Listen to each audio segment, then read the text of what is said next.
আসসালামু আলাইকুম। প্রতি বছরের ন্যায় মহজমপুর সরকারপাড়া জামে মসজিদে এবারেও ইফতারের আয়োজন করা হয়েছে।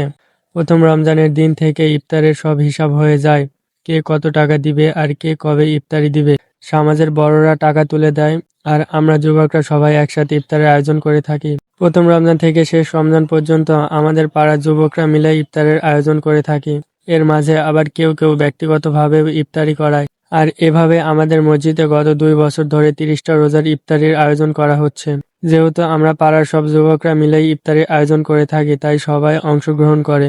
সব থেকে ভালো বিষয় হচ্ছে সব বাড়ি থেকেই ইফতারি করতে মসজিদে আসে। বাড়িতে যত ভালো ইফতারির আয়োজন করুক না কেন, সবাই মসজিদে একসাথে ইফতারি করি। আলহামদুলিল্লাহ।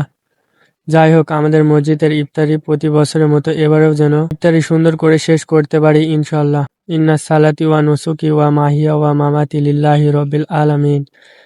আমাদের নামাজ, রোজা, কোরবানি, জীবন মরণ সব আল্লাহর জন্য।